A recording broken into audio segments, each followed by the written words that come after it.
Welcome everyone to our third webinar. We've got one more to go after this one, so our third one here. For those of you that haven't been on a webinar yet and don't know who I am, my name's Scott Chappell. I work for the Cricket Board and also deliver on our coach education programme as well.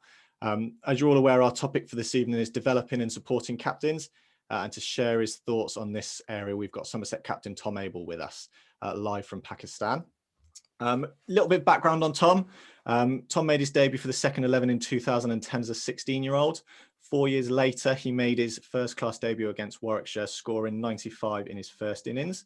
Since then, he's gone on to play over 150 games for Somerset in all formats, scoring over 5,500 runs, including 900 and taking 40 first-class wickets at an average of 25. In December 2016, at just 22 years old, Tom's appointed captain of Somerset, becoming the first former academy player to take on the role and also making him the youngest captain in the club's history.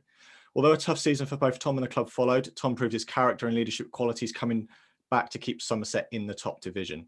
In the last 3 seasons, Tom has led the team to runners-up spot in the County Championship / Bob Willis Trophy, as well as winning the Royal London One Day Cup in 2019, bringing silverware back to Taunton for the first time since 2005. At Taunton School, Tom captained the first 11 and led from the front and scored 450s and 700s in his 11 innings in that season and was named Young Wisdom School's Cricketer of the Year. He also captained the hockey team to an undefeated season. Tom has a wealth of knowledge and experience of captaincy, both in junior sport as well as being a young captain in the professional game. I'm sure his experiences and thoughts that he will share with us tonight will help us to better be able to support the young players within our clubs and schools. Same as kind of the previous webinars as well, the chat box is open, so feel free to add any questions as we go along, but we'll also save 10 or 15 minutes for questions at the end as well. So, Tom, thank you for joining us this evening. Before we get started, you're obviously out in Pakistan at the moment. How have you enjoyed the last few weeks out there, playing out there or being out there? Yeah, good evening, everyone. It's been an incredible experience, to be honest with you. I think I've always wanted to experience cricket in this part of the world, India or Pakistan. And, you know, a couple of months ago, I didn't anticipate that I'd get this opportunity. So although I didn't play, being immersed in this sort of environment and amongst such high quality players has been brilliant for me. And, you know, hopefully I'll come back a better player. That's the hope anyway. But it's been brilliant. Obviously, the winter is an opportunity for us to experience these competitions now. And as I say, hopefully it will benefit me for the season back home and the team. Brilliant, good stuff. We may touch on some parts out there when we kind of get further on in the conversation tonight, but we're looking at how we can better support and develop our captains. So tell us, when was your first experience of captaincy? How did it feel and how? My first experience would have been playing school sport, you know, probably when I was 11 or 12. And obviously it's a completely different challenge to, you know, the opportunities that I'm presented with now, captaining Somerset. But I guess my first sort of memories where I was a super competitive kid, always wanted to win. I just wanted to play sport all the time. And, you know, I think at that sort of age, there's no right and wrong when it comes to captaincy. I guess it was just, I was so competitive and wanted to win all the time. And I hate sort of thinking back on it now, you know. I felt at the time probably, you know, it was a sign of, you know, you're one of the better players if you're captains, whereas I don't think that should necessarily be the case, particularly at that sort of age. I think it's more about, you know, trying to get others involved and bring others with you. And of course, you play sport to win, but I think there's a way of doing that. But as I say, I guess I just absolutely loved all sports and was lucky to get the opportunity as a youngster. Oh, nice. We'll come back to kind of your younger days as a captain a little bit later, but kind of fast forward to 2016 and becoming captain of Somerset. How was that kind of the day you found out or you were approached to become Somerset captain? I think surreal is probably the only way I can describe that experience. You know, it's an ultimate honour for me, as a proud sort of Somerset boy. My dream was to play for Somerset.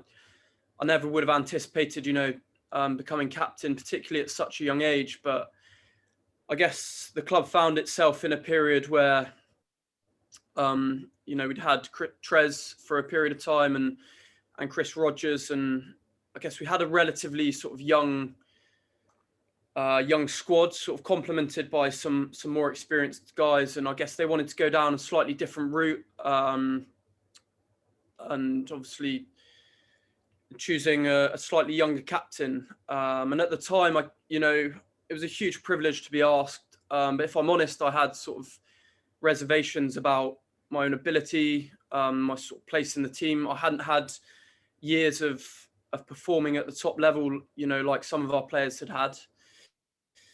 So I always wrestled with that a little bit. But I spoke to a number of people around me that I trusted, and they were pretty unanimous in their support of me as Somerset captain, to be honest. And I guess that was the reassurance I needed to try and take on the challenge. And as I say, it was a massive honour. Of course, it's going to come with pressures, and I don't think you can fully prepare yourself for what to expect until you sort of experience it, to be honest. And as you alluded to earlier, it couldn't have gone much worse at the start. The first half of that season, was a bit of a write-off. I couldn't score a run, and we were struggling as a team, and I found it really difficult to try and lead from the front. But thankfully things sort of turned around after that, and since then we've had a bit more success as a team, which has made life a lot more enjoyable, to be honest. I said tough. I didn't say it was horrendous. So it was horrendous. Yeah, you do yourself down there, but no, it was a tough start. You're right, and I guess you mentioned then about whether when you were offered the role, whether it was the right thing or you felt kind of some reservations around it. Is that the weight of captaincy, the weight of the support, the fact there was some kind of big senior players in the team? Was there any particular one reason, or was it kind of just a mixture of different things? I think it was more the pressure that I sort of put on myself to lead from the front. I certainly wanted to be a captain that was leading from the front through my performances. I wouldn't say I'm sort of the most vocal guy in the dressing room. But, I was still relatively young. And as I say, that was the big pressure for me was that I wanted to be, leading with the bat first and foremost, because I think that's very important, that you're sort of setting the example through performance, as well as sort of your behaviour off the pitch and things like that. But as I say, I had sort of huge support from all circles, really, and ultimately I'd had experience in the second team and in the first team at school. But of course, that's a different animal to captaining the Somerset first team. Nice. So we kind of obviously see you on the on-field stuff, captaining on the field. We'll see you in the press conferences and that kind of stuff. What else does being captain of Somerset involve that you may not have realised potentially before you took the job on, or the bits that we might not see? Kind of what else does that role involve you doing ultimately? Of course, there's obviously, the on-field decision-making and things like that. But I'd say that's probably a small part of what the role involves. A huge part of it is, the man management of the team. The biggest thing, you're trying to create an environment, that's going to be successful ultimately. And you want a club where guys want to be playing, they enjoy each other's company, they want to play for each other, always got each other's backs. So it's sort of day to day trying to create that sort of environment. But of course, there's selection involved, recruitment of players, overseas players, checking in on guys that aren't necessarily playing in the first team, in the second team. But I guess, it's generally sort of trying to build relationships, really strong relationships within the team. And create that team environment that is going to be successful. So I guess you kind of said that on the field stuff is the small part of it. I think I watched your press conference when you were unveiled the other day, and on that one, kind of Matt Maynard said that you were a leader of men. So kind of that off the pitch stuff, all the stuff you just mentioned then about checking on players, about creating the right environment, all of that stuff is kind of just links into that, I guess. Yeah, absolutely. And that sort of doesn't just come from myself. I guess you're the sort of focal point when it comes to the cricket side of things, but I guess that's a sign of where your team and your environment is at, is that hopefully you've got a number of different leaders within that that are creating those sorts of relationships and trying to build that sort of team culture, if you like. So as I say, it's certainly not just myself. There's plenty of people involved, and I have a huge amount of support in my role as captain and always have done. As I say, I've had a huge backing, which I think has been hugely important as well. Yeah, and I think real important point now, I guess, from you for your support, but also actually for the club as well, and having those leaders within the dressing room as well, and something that we'll touch on a little bit later about actually it's not just that one person, it's how do we develop those skills in others as well. Definitely. Nice. So you mentioned kind of all the different parts of captaincy and what it involves. Which part do you enjoy the most? Which is it for you that I guess you enjoy the most and get the most reward out of? It's a good question, to be honest. I mean, winning is the biggest thing that I enjoy. And personally, I feel there's plenty of things that go with sort of captaincy that challenge me. Of course, I don't think anyone enjoys, when you have to drop players, teammates, particularly when, they're very good friends. And I like to think I've sort of got great relationships with all the guys in the team. So I find that really difficult. But ultimately, it's worth it when you win. And the other thing, I guess, that I've recently sort of come to enjoy is when guys experience different environments and they sort of recognise what we've got at Somerset. And I guess for myself, I feel like that's a sign that we're doing some good. Don't get me wrong, I'd be the first person to acknowledge that we're not the perfect team, we're not the perfect club. But of course, it's a journey and it's going to take time, and it's something that you've got to build over time. But as I say, I think sort of we're certainly on the right track. Brilliant. So I guess we'll kind of get into it and start with a nice easy one. What makes a good captain? I mean, I don't know if that's an easy one. I don't think there's a sort of necessarily a right and a wrong. I wouldn't say I'm a good captain. I wouldn't say I'm a bad captain. I just think everyone's going to have their own sort of leadership style. Every captain's going to be different. As I said earlier, I'm not necessarily the most vocal captain. I try not to be too much of a dictator. But equally, that's not saying, someone that's very vocal, isn't the right captain. It's just, I guess I've been put in position for a reason, and I certainly have my own sort of beliefs and philosophies around what I think, are gonna help us be successful. But of course, I'm always learning. We've got some incredible cricketers with great experience at our club, and I'd be silly not to tap into these guys and try and learn from them. But equally, I've got to balance that with my own beliefs and what I want sort of Somerset team to be playing like. So yeah, I guess in answer to your question, I think it's important that a captain's empathetic. And as I've said, building relationships is so important as part of the role. So we just had a question come in from Muzz, which is probably a perfect place to ask it now. So are you inspired by other leaders, whether it's sports or society, role models, and do you kind of look at those guys and girls and draw on their skills to help you develop your style? Yeah, absolutely. There's, a number of people that I sort of look up to, and, some within the team. There's some obviously from different sports. And, I guess I'll use an example.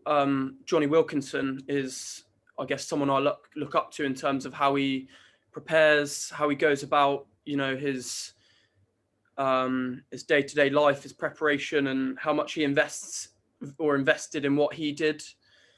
And I guess that's the type of person that I want to be personally. And of course, that's not necessarily going to be right for everyone. But as I say, there's other guys within the team that I look up to and that go about things in a different way. But as I say, yeah, it's a balance, I think, and you've got to try and create something that, you know, is going to work for everyone within the team. Because, you know, how someone, you know, he's a role model of mine, someone how, like, so Johnny Wilkinson, how he goes about things isn't necessarily going to work for other guys in the squad. So it's trying to sort of find a happy medium, if you like. So I guess it's having an awareness of your strengths and weaknesses, and then an awareness of other strengths and weaknesses as well. And whether it's cherry picking or seeing something and thinking, oh, I like that, I'm going to try and put my spin on that, or whatever it might be. Sorry, one thing I didn't say when it comes to captaincy and being a good captain is I think sometimes, you know, as difficult as it can be, you have to put your own sort of personal performance sort of to one side. And that's something that I've struggled with in the past. Because as I say, I wanted to sort of lead from the front. But as much as you have a job to score runs, you've also got a job to sort of lead the team. And, you know, cricket can be a game where you really get wrapped up in your own emotions and your own performance. And sometimes you've got to try and park that and think about the bigger picture. So that's another thing I'd say. That emotional control, I guess, is important. And I guess that might probably almost tie in now from kind of the conversation we had a couple of weeks ago when we were talking about this webinar, from kind of your experiences as a junior captain in school teams, to whether it was the start of your captaincy at Somerset to where you are now. Have you changed much as a leader, as a captain? Big time. I like to think so anyway. And that probably comes more than anything through conversation with other players, with coaches. I have a very close relationship with our head coach, and, you know, whether things go really well or really badly, you know, we'll sit down for, you know, for quite a while after games sometimes, and we'll talk through the different scenarios that we've faced in games, because I hadn't had a huge amount of experience in sort of top level cricket. And I wouldn't say I've necessarily got the best cricket brain within the team. However, you know, when you sit down after the game, that's my opportunity to try and learn. And, you know, I'll talk to other guys. You know, obviously Lewis, I think Lewis is a brilliant cricket brain. He's captain of our 2020 side, and I'll try and learn from him. And I've certainly, you know, I think how I go about sort of captaincy on the pitch now and off the pitch actually is probably different than how I was at the start of my sort of captaincy tenure. And I guess that's I'm only going to adapt through those experiences. So when you have to have those tough conversations with guys, you know, when you leave them out of the team, initially I probably didn't really understand the effect that would have on players. Whereas having done that for a couple of years, I feel like now I'm better placed to follow up with those players and try and help manage them in those tough situations.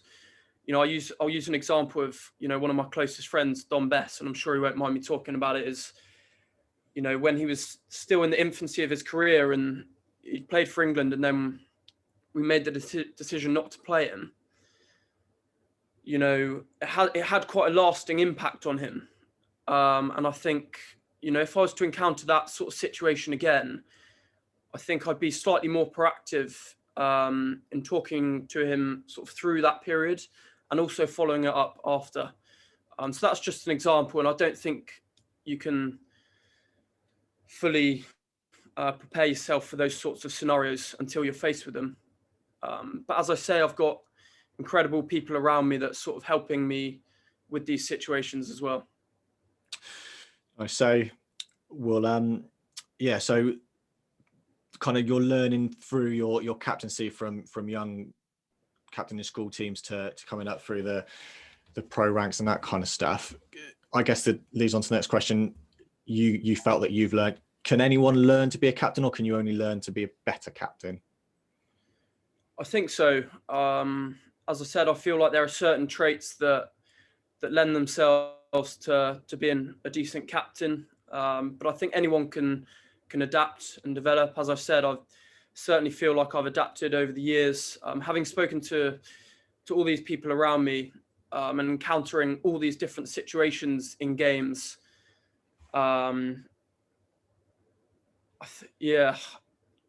situations in games are always changing, and until you're faced with those, it's impossible to have a sort of definite answer for what to do in certain situations. And the other thing is, you got to trust your gut a lot of the time. Often you'll make decisions and you don't know which way it's going to go, but as long as you've got reasoning and got thought behind your decision, I think that's all you can ask, because there's no guarantees whatever decision you make. And that's the other thing I would say, is you've got to have peace with that, because sometimes the rationale behind your decision can be absolutely right, but that doesn't mean to say it's going to work out perfectly in the game. So I think Jason Kerr touched on that in his webinar a couple of weeks ago, around if you create that environment where actually players can make mistakes and learn from them, and there's a process to it, and as long as the thinking behind it is pretty sound, or there's a reason to it, actually you can work with that because they're thinking about it. Whereas if they just did something and they can't tell you why, actually then it needs to be a little bit deeper and you need to kind of delve further with it. So you mentioned there that kind of definitely adapting and becoming better as you get older.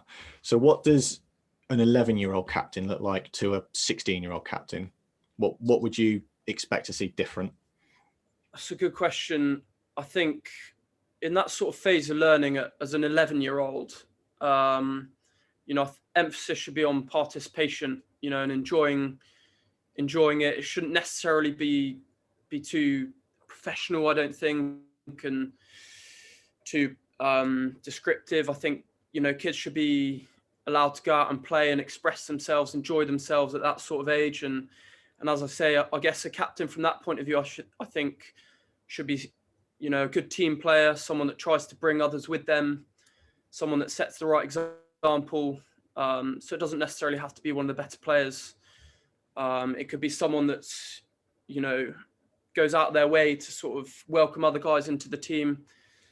I think those sorts of traits are really important in I guess a captain at that sort of age. And the other thing is, I don't think it hurts to try and give different people opportunities, because then within that you'll be creating captains and leaders within those teams, which I think is a great thing, and it helps different players or different kids develop within those teams. Of course, as a 16-year-old, as you sort of move up the age groups and I guess Sport Cup starts to become a little bit more serious, I think potentially you have to adapt. But again, I think even that sort of age group, emphasis should be on enjoyment. You want people to express themselves, to have fun. Ultimately, that's when players and teams are going to get the best out of themselves, is when they're enjoying what they're doing, when guys feel comfortable within the team. I think that's the most important thing. And I guess it's, if you want to have a captain in those environments, it's important that they're, going about things in the right way, and not, it's not, winning's not necessarily the be all and end all. Of course you want to win, but it's not sort of, chastising teammates when things don't necessarily go wrong, and putting people down. Is someone that's always trying to build the people around them up, I guess. Nice. So the bit around the 11-year-old captain touched on a question from George there around whether it's right to swap captaincy around. So actually 11 years old, giving loads of players the opportunity to be captain. Earlier you were talking about having leaders in the dressing room. I guess linking back into that, if you've got lots of people being able to experience that, that's going to help you to develop, and them to develop their skills and actually have a bit more of an understanding of it, and I guess feel more part of it almost. Definitely. I think talking about sort of, slightly younger age groups, it can really empower those kids, and you want to make those kids feel great. So I think sharing it around can be a really sort of powerful thing. As I say, talking about sort of our team, we've got some brilliant leaders within the side. Just because they're not captains doesn't mean to say they're not, fantastic leaders. And I guess that's the beauty of I guess my position is that I have implicit trust in everyone really within our team, that they've got each other's backs, and guys are always talking to each other, and I guess that's leadership within itself. But when we're out in the middle, I've always got guys coming to me and sort of helping me out, because ultimately we all want the best for the team. So I certainly don't feel like I'm on my own as captain of Somerset, and that is a big sort of help and comfort to me, I guess. All right, so I guess we've got our 11-year-old team, and they're all going to get an opportunity to be captain, or certainly some of them.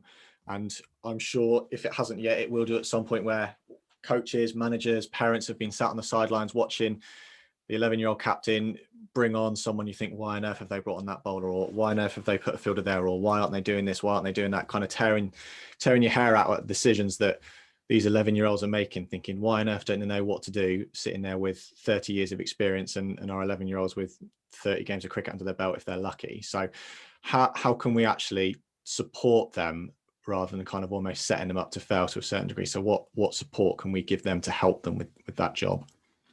Well, we learn by our mistakes, right? And I guess the most important thing is how you go about that, how you approach it. And as I say, you want kids to enjoy it, to express themselves and to make these mistakes ultimately. And then I guess after the game, you can sort of sit down and you can have a chat as a team, in quite an informal environment, and get people's feedback, get their thoughts, and then you can have those sort of open discussions. But I don't think you ever sort of want to be to put too much pressure on kids, because I think they'll learn themselves, and of course they'll benefit from speaking to people with slightly more experience maybe, but how you go about that is the most important thing, I'd say. So I guess again it comes back to creating that environment where kids are comfortable, where they know that if they make a mistake, it's a learning opportunity as opposed to something that they're going to get chastised for, like you mentioned. And actually having those conversations after a game, it might be two things you pick out around something that worked really well, around whether a batter was taking you apart but only hitting in one area, and you move some fielders back there and caught them out, or you didn't do that, and those kind of different experiences of being able to learn as a team, rather than it was your fault, you were captain, why didn't you do this? Actually, it's something for the whole team. I guess sort of from my experiences, I've made countless mistakes as captain and made plenty of wrong decisions without a doubt. And I think where I've been so lucky is our coach in particular is very good at sort of taking a step back and talking to me without the emotion involved. Because we can be quite emotional individuals, particularly, let's say you've lost a game. There can be a lot of emotion involved, but what he's very good at is taking a step back and talking to me when, he's not blindsided by that emotion. And I think then the message probably resonates far more with me. Yeah, so actually there might be a million things you want to get off your chest, but actually it's picking that moment, whether it's right and what the best thing to do is. And actually it might be cool down. We'll see the guys at training in a couple of days' time, and actually we can talk about some stuff then. And I guess, so we've obviously got matches, we've got kind of those ultimately snap second decisions around whether it's bowling changes, fielding placements, whatever it might be. And then there's that opportunity within training to work on a lot of those. So I guess within training, what opportunities are there within that environment to actually support, I guess, the whole team ultimately? I feel like with training, it's hard to sort of replicate match scenarios, and as a captain, it's hard to replicate those sorts of decisions that you're going to have to make. But I guess the thing you've got to try to do is put yourself under pressure in your training environment. Try and put yourself in those positions that when you're under pressure, you're able to think clearly, because that is one of the hardest things. As captain, sometimes you're in the middle and your mind is just going everywhere and you just can't think straight. And I've been there when I haven't been captain, and the game is so simple and you think, why on earth are they doing this or doing that? But then when you're out in the middle, there's so many things going through your mind. It's so hard to think clearly.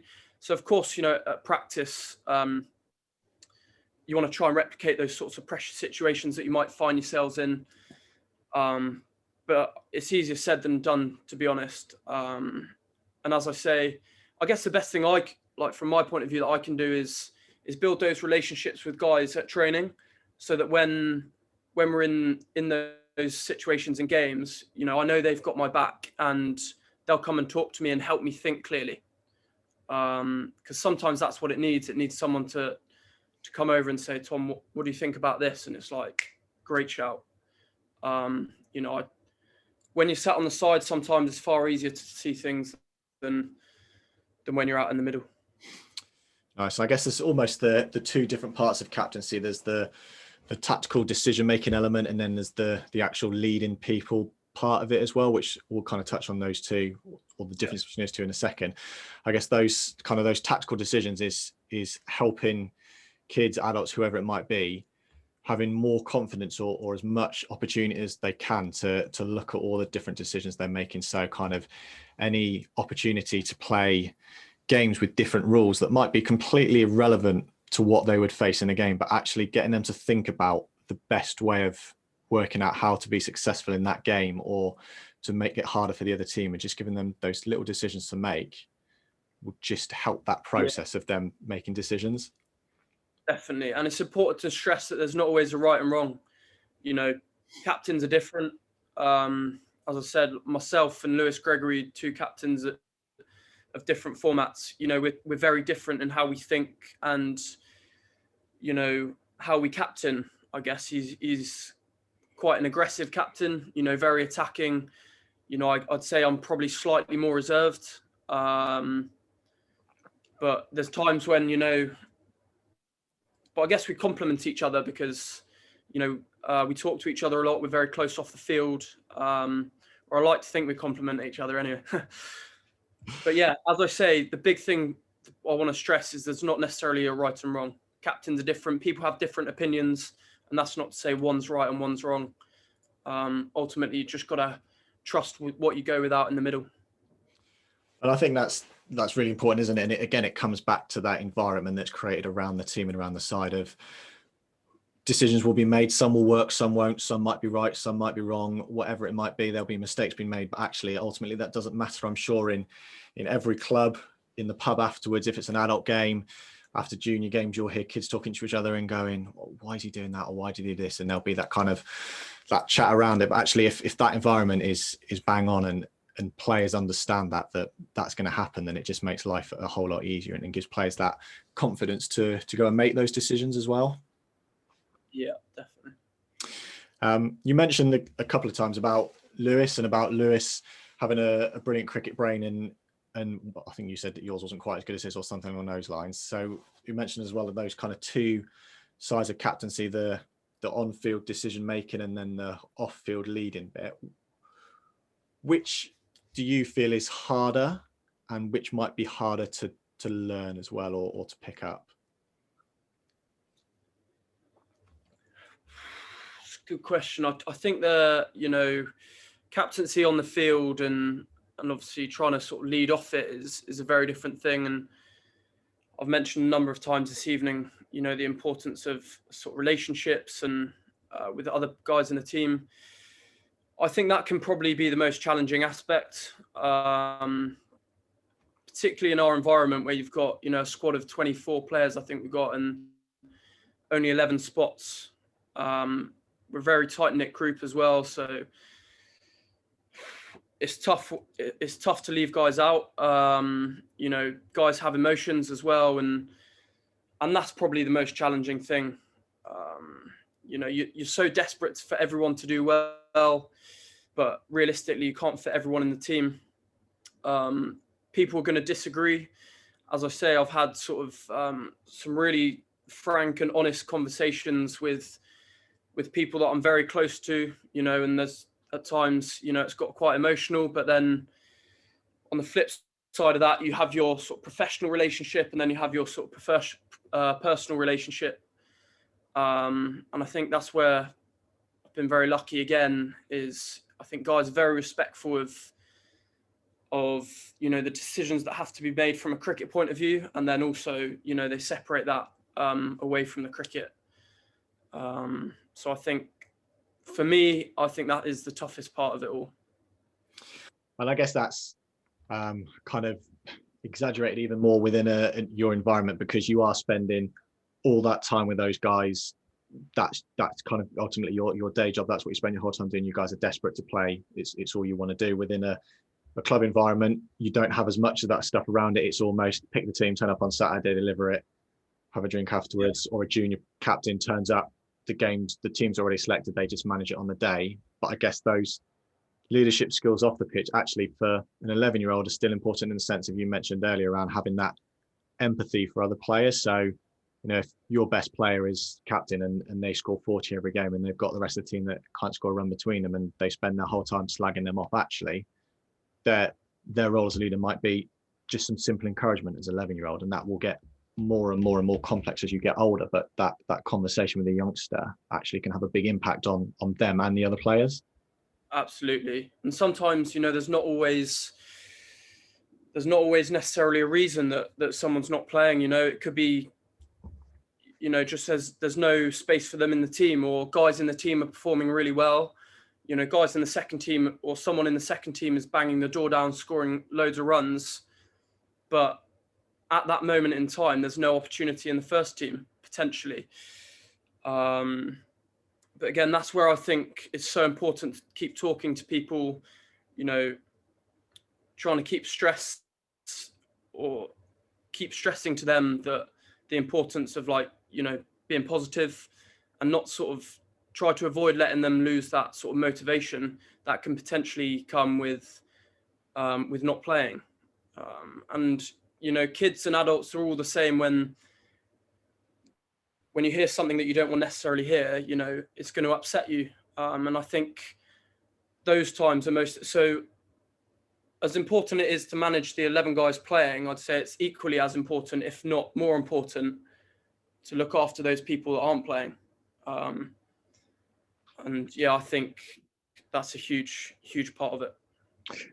And I think that I 100% agree how big that can be in just simple words here and there. And I've seen it, whether it's in club cricket, of someone being dropped to the seconds and the captain either kind of doing it properly and gaining some respect for it, or having a conversation with that player. And I've seen it in schools as well, where there might be a player who's super keen, might not be the best player in the world, and they might not make the team every week. But I've seen the captain of the team, who was a good player, but not the best player by any stretch of the imagination, actually go up to that player and go and just have a word with them, and just go, oh, don't worry about them not being selected this game. Actually, next game, there's a good chance you'll be in, or keep doing what you're doing and you'll get selected. And actually and this was a 12-year-old kid, for a 12-year-old kid to be able to do that says a lot about them, but also the difference it made to that kid that you saw on their face as they walked away was huge for them as well.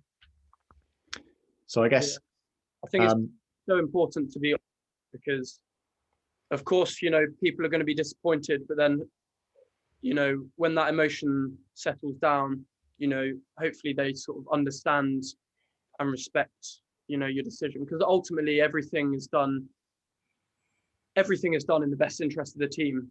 And of course, you want individuals to thrive within that, right? Nice. So I guess you are clearly incredibly empathetic to your team and understand the importance of looking after those guys, as well as making decisions on the field. As a young captain, growing up through captaining school games and that kind of stuff, what support did you have from coaches or teachers? How did they help you with your captaincy and leadership?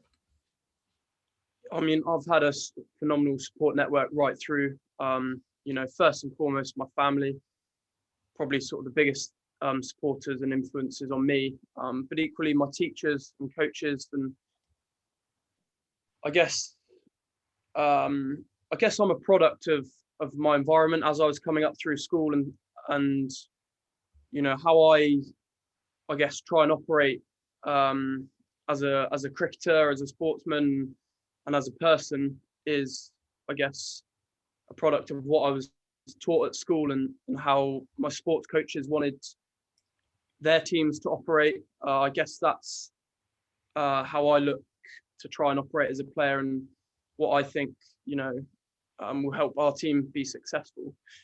So yeah, I mean, my support network has obviously changed. Through school, it was coaches, my teachers and my coaches.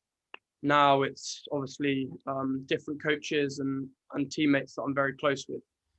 And I think that's such an important part of it. You know, it's can be a pretty lonely place at times. So it's very important that you have those people you can talk to.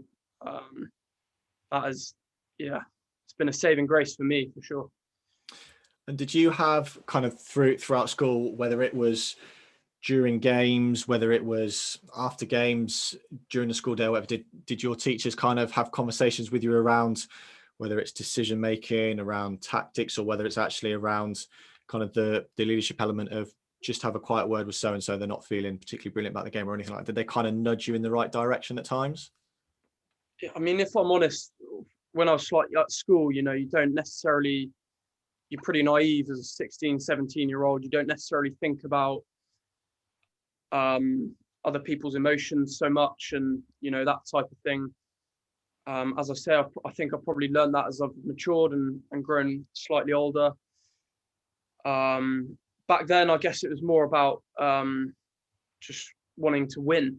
And, you know, I'd talk to my coaches outside of matches or training, you know, in class probably, because that's all I ever wanted to talk about was sport.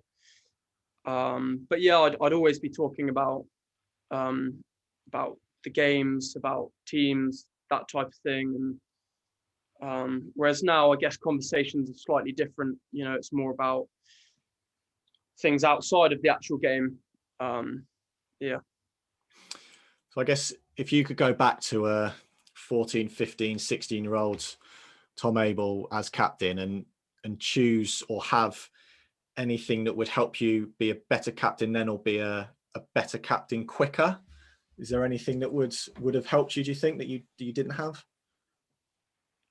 I think the big thing is conviction, you know, and that doesn't always sort of come naturally, and that's probably something that I've maybe got better with experience as captain. But again, I think back to when I was slightly younger. You know, I don't necessarily look back very fondly on my time as captain when I was at school, because I just think I was maybe probably slightly selfish. You know, I wanted to be the best. I wanted to, you know, always be batting, for example. And I look back now and I wish I was a little bit more, you know, went out of my way really to get other people involved and give other people opportunities ahead of myself. And I'm not saying I didn't ever do that, but I just think if I could have learned that a bit sooner, you know, I wish I did. But yeah, I mean, I learned some harsh lessons when I was at school. You know, I was probably a little bit cocky, a bit too confident, and yeah, I remember one incident where I probably got a bit too cocky, and my dad sort of let me know about it, and I think probably that experience maybe sort of changed my perception about myself and about my role within a team. And I tried to sort of not so much look at myself, but try and, you know, think about the team as a whole. And I guess that's probably the big thing, particularly in young boys, is there will be kind of that, whether it's cockiness, whatever it might be, side of it, there will be the empathy side of it that they'll struggle with. Whereas actually being able to make them aware of that and give them a bit of a nudge in that direction will actually have a huge impact on everyone around them as well. I think girls probably slightly better at doing that as a general rule. Takes boys a little bit well, certainly a little bit longer to grow up. I know I'm still trying at whatever age I am, but we'll get there one day. So yeah, definitely kind of just helping them along that journey, just to be aware of others can make a huge impact. I guess we'll have one more question. I'm conscious of the time before we get to some questions. If you were working with a kind of a 12, 13, 14-year-old captain right now, you were saying mentoring them or something like that, what advice, what would you be doing to help them? How do you think you could have the biggest impact upon them? I would say the biggest thing they can do is, you know, try and set the right example, try and go about their behaviors, about their training in the way that they feel is best for the team, you know. And again, I don't want to sort of sound like I'm saying, you know, I'm perfect in the way I go about things, because I know I'm not. But I just think as a captain, it's important you try and sort of set an example that you want others to follow. And sort of from my experience, I've tried to, as I say, I've not been the loudest, I've not necessarily been the best player, but I've always had a thought that I feel, you know, if you work harder than other people, you know, you'll get better results. So I would just encourage them to try and work as hard as they can, and try and bring others along with them. But again, I want to stress the importance of enjoying what you're doing at that age, because, you know, sport can be all consuming. And I don't think you want that to be the case at such a young age. So yeah, just how they go about things, how they treat other people within the team, I think is very, very important. And of course, you know, it's not a bad thing to be competitive. You know, I think that's a good thing, but again, the sort of attitude with that is very important. Nice. I think that ties in quite nicely with what you spoke about in one of the other webinars around kind of, if you're looking at a club junior section, what is the philosophy of your club? What do you want it to achieve, and what do you want your teams to be like, and actually allowing the players to say what they want to be known as a team, or what their kind of outlook is, and actually picking a captain that embodies that. And we know that in lots of club teams, it will be the best player or the manager's son or daughter who will be captain, and actually they might be the right person. Is there another person within that team, or who is the best person in that team who embodies what you as a club, what you as a team stand for, and who can show that the most, as well as giving plenty of people that opportunity to actually show that as well, I guess. Brilliant. Thank you very much, Tom. We'll flip to some questions. So if you've got any questions, we've got some in already, but feel free to put them in the chat box. So first question from Simon. Do you find that captaincy can have an effect on players' performance, and how can you help captains overcome the pressure of captaincy? It's a very good question. I think it can, absolutely. I guess what you can do is try and obviously stress the importance of, or try and take the pressure off a captain from a performance point of view. Again, I guess the difficulty comes when a captain is thinking about, you know, their own performance and trying to captain, whereas, you know, as a batsman, you want a clear mind. So if you're not worrying about things, you know, that's when you play your best. And I guess that's the skill of a coach, is trying to sort of allay some of those fears, and just allow you to sort of go out and play your natural game, express yourself, and then you know, you're captaining without the worries of your own sort of personal performance. And, you know, personally, when I sort of experienced those difficulties in my first year as captain, I didn't feel that it was necessarily the captaincy that affected my batting. But of course, sort of looking from the outside in, that's the way it was. As soon as I was captain, my performance just went south rapidly. Whereas, you know, now I feel like captaincy helps my performance, because I think it gives me something else to focus on. You know, I'm not as wrapped up in the intricacies of my batting as I used to be.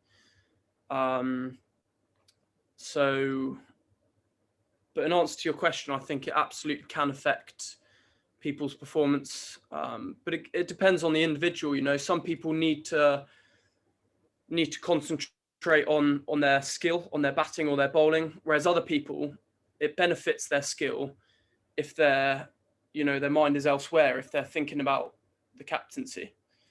So it can be quite an individual thing, I think.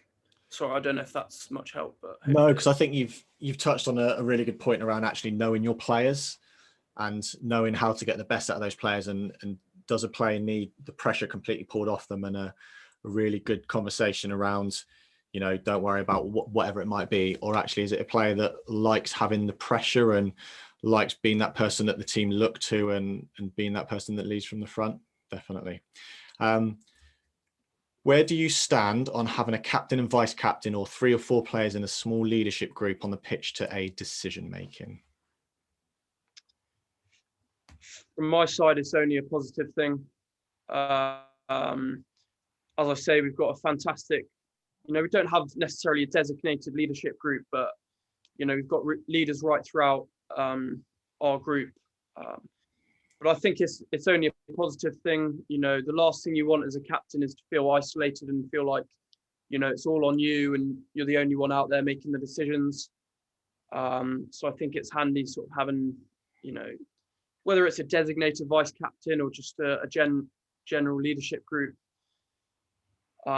Because sometimes you need opinions from the floor as well, so, I've got opinions that don't necessarily marry up with the opinions of the whole team. Whereas if you've got a leadership group, I think you can get a slightly better consensus of what the team want. And, out in the middle, if you've got a small leadership group you can talk to, I think it just helps you think slightly more clearly under pressure. Cool. And I guess it's enough opinions to aid the captain or to aid the team to then just having a free for all and opinions jumping left, right and centre and it becoming an absolute chaos. Definitely. Next one from Daisy is around followership and how important that is to you as a leader, and whether you've experienced any difficult situations where a player has gone against your decisions and how you've managed that conflict. And I guess to marry in with that is, if you see that happening in junior cricket, someone questioning the captain or leader's decision, how would you help resolve that conflict? No names are needed if anyone's gone against you. That's a great question. That's something I wanted to touch on actually, is followership. And I think as a leader, you're nothing unless you've got, or good leadership is nothing without good followership. And again, it's probably become pretty obvious through this webinar, but I feel like I have incredible followership anyway. The whole team, the coaching staff, everyone's fantastic with me. And it's a huge comfort to me, really, knowing that I'm able to sort of do my job as a captain, knowing that I've got those guys in my corner. But I'd be lying if I said it's sort of been plain sailing over my career as captain. There've been times where I've disagreed with coaches, with other players, with other captains. But again, you like to think sort of you try and go about it in the right way. Even the sort of current coach that I have an incredible relationship with, we had a period a couple of times this year where we strongly disagreed. And that's okay. And we had sort of, pretty thorough debate. But yeah, an answer, how do you deal with those things? Of course, each situation is different. So when there are incidences where you don't necessarily see eye to eye with a certain player or coach in a certain situation, that's okay. That's natural. Not everyone's always going to agree, but I think the important thing is that you're honest, and you try and have those honest conversations, because otherwise, you'll never achieve anything.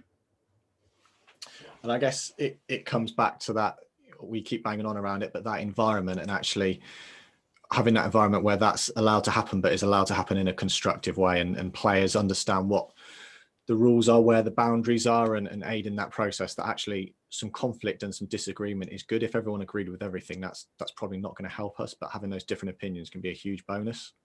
Definitely. And I like to think we've got a great environment, but that I can promise you, we have really sort of good conversations amongst teams, amongst the team, amongst different players, and because ultimately we're always trying to improve. We don't want to rest on our laurels, and we're always looking to sort of take our team to the next level. So that's inevitable, that you're going to have those sorts of conversations. Okay, next question is from Dan. Other than winning games, how else do you measure success in your role as captain? That's a good question. If I'm honest, I think that's the only way I judge success. So ultimately, I guess I'm in position to try and we're all in position to help Somerset win. And, I feel like as a captain, if you're doing that, if you're winning, you're doing your job. If you're not, I think you've probably got to start looking at yourselves. So that, for me, that's how I judge myself, is whether we're performing well and whether we're winning. Of course, there's times when you can't necessarily guarantee the result. And how you go about things sort of day to day, how you go about playing your cricket is important, because ultimately that gives you the best chance of winning. As a captain, I feel, when you lose, you certainly, it hurts. But equally, when you win, you certainly feel that elation, maybe even a little bit more. I don't know. Nice. I'll ask it in a slightly different way. We'll try and get a little bit more out of you. So when you are sitting by the fireplace in 30 years' time and you kind of think back to your years as captain, and you kind of think about the trophies that you have won and will win, the games that you have won and will win, once you take them out of it, what do you think you'll sit there and think, I'm really proud of whatever? Probably the mateship, the friendship within our team. Of course, like when I, reminisce, I'll think about, trophies we've won and games that we've won. But, the most amazing thing about it all is the friendship that we make along the way. And that's what made it so special, was when we won the one-day trophy in 2019. I felt like it had been a bit of a journey as a team. We'd had a pretty settled squad for a few years, and we invested so much in it, in our cricket, and for it all to come to fruition with your closest friends, I think, it doesn't get any more special than that. And, that's what I'll think about in years to come. Nice. And final question from the floor is from Alistair. How do you motivate players after a defeat? And does that require harder work, improving skills, or actually is it more the kind of the mental aspects of the game? I think the biggest thing is probably the mental aspect of the game. We're blessed. We've got a group of people that want to work and train really hard and really smart, and is totally committed to trying to win and be successful.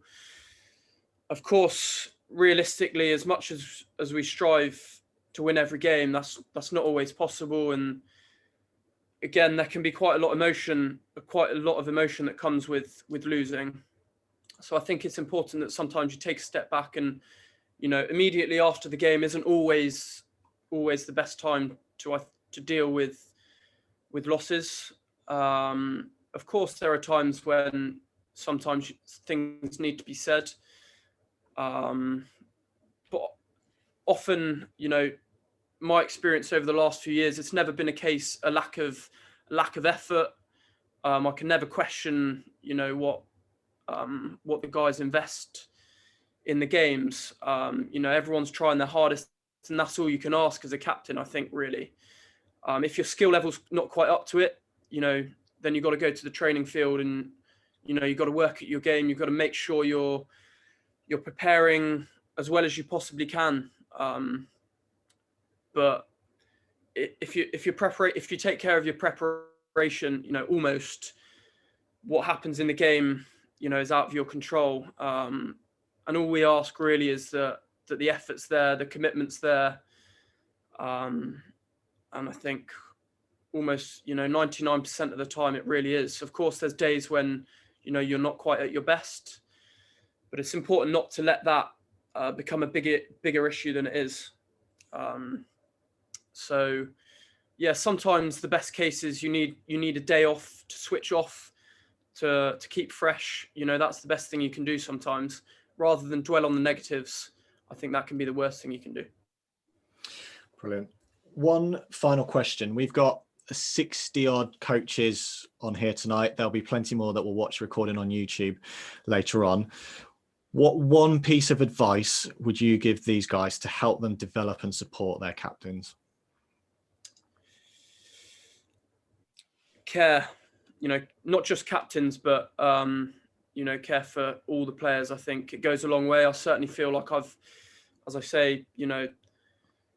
certainly had a huge huge amount of support, and that's been massive for me. But yeah, I think if players trust coaches, that goes a long way as well. And again, it all comes back to sort of building those relationships, because ultimately then, players are going to want to play for the coach. And it's going to be an environment that everyone wants to be a part of. And I believe that's gives you a better chance of winning. Brilliant. Tom, thank you very much for giving up your time tonight. I'm very aware that it's probably nearly 2 a.m. out in Pakistan, but thank you on behalf of everyone for giving up your time and sharing your thoughts with us. I'm sure there'll be plenty for these guys and for me as well to go back to our clubs and schools with that's going to help our guys. So thank you very much. Good luck for the summer. Hope it goes brilliantly well. And thank you very much for everyone signing on for tonight as well. But thank you very much.